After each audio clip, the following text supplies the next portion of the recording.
Let's bring you this story. South African health authorities are pushing the vaccination agenda ahead of an anticipated fourth wave in December. People are being encouraged to get their COVID-19 jabs to help stem the tide. Professor Adrian Puren from the National Institute for Communicable Diseases joining me now for an update on our vaccination numbers. Prof, good afternoon. And thank you for joining us. There are targets that had been set. I don't think we'll get to them by December. And I wonder where we are now sitting from an NICD perspective. What are you seeing in terms of the vaccination progress? So, there is progress. I think, but I think the targets that were set for, December may well not be achievable. However, I think it is important to realize that the vaccine campaign will certainly contribute, to the development of the fourth resurgence. I think the modelers, in fact, are releasing their report as we are chatting away here right now. And in terms of various scenarios that are being painted, certainly the vaccine or the vaccination campaign certainly contributes to that significantly. And I think the projections are, at least in the modelling scenarios, are that at least by March, for example, about 70% of individuals will have received at least one vaccine, whether that be the Johnson & Johnson or the Pfizer. And in specific age groups, at least in the above 60 age groups and above, at least 75% of those individuals will be vaccinated. But it will certainly make an important contribution as to what the resurgence may well look like. The other factors that will also be important to take into account when looking at the resurgence. Yeah, talk about the resurgence. When you say other factors, I'm thinking, no, let's not get another variant. We don't have another variant at the moment, do we? So I think the important considerations are, as I said, the vaccine campaign. I think it's really critical. And so we really need to encourage people to vaccinate as soon as possible, in particular the older age categories. I think we've had a fairly substantial resurgence in terms of the third resurgence. So I think that too has contributed. So I think there's a fair degree of immunity that is present within South Africa.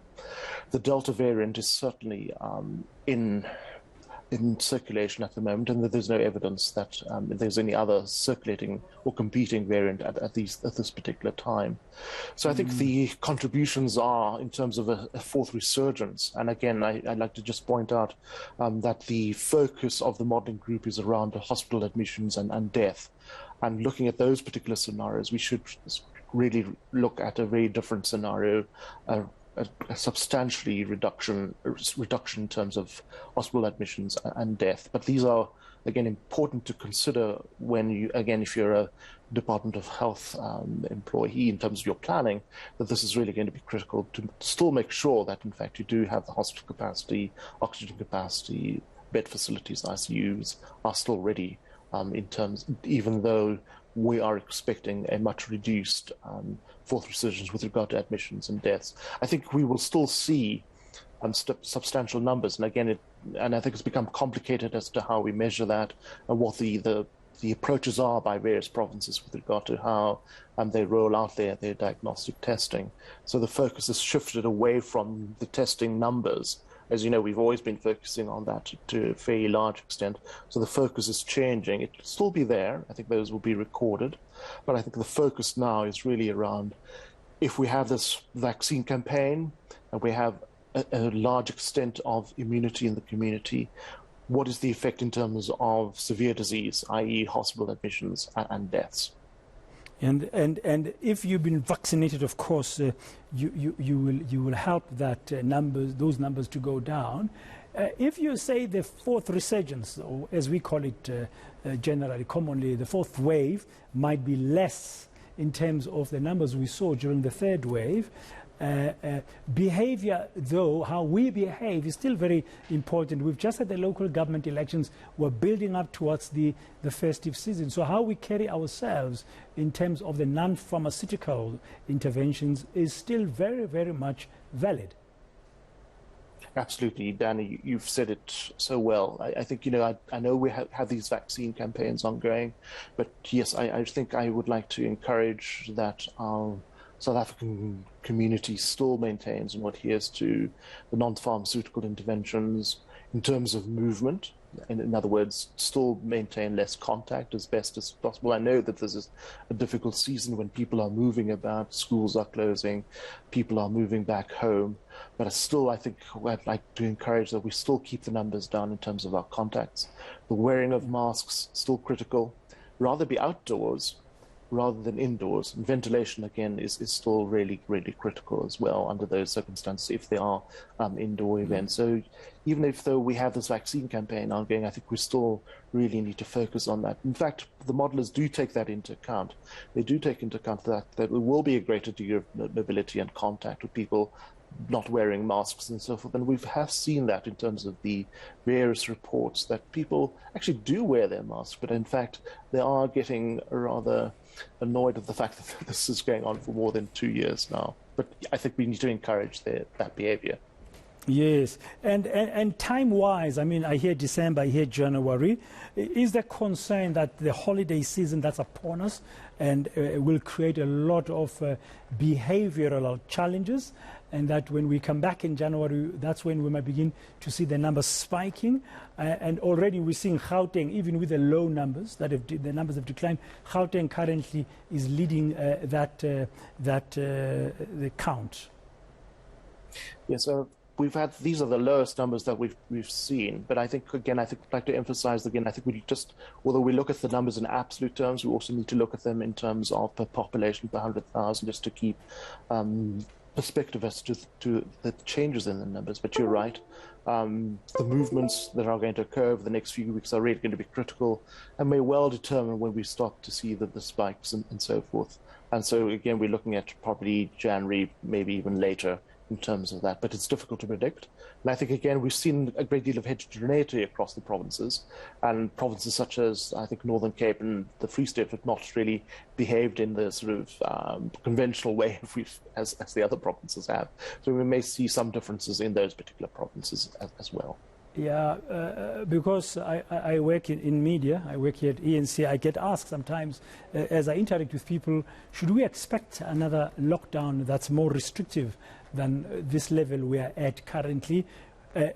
Could it be justifiable? Already there are organizations who have written to the Minister of COGTA, Dr. Nkosazana Dlamini-Zuma, saying, why do you still have the curfew? How has the curfew, which currently ends at midnight, been effective against the spread of the coronavirus? We want to know. So there's going to be a lot of resistance, I guess, to kind of stricter lockdown rules. What do you think, Prof?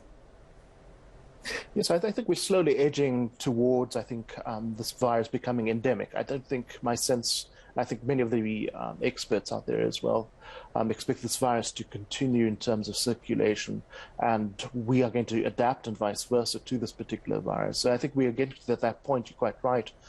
There's this convergence, if you like, of everybody saying, well, we need to adapt. It's going to become endemic in our society. And therefore, what do we need to do to actually live with this particular virus?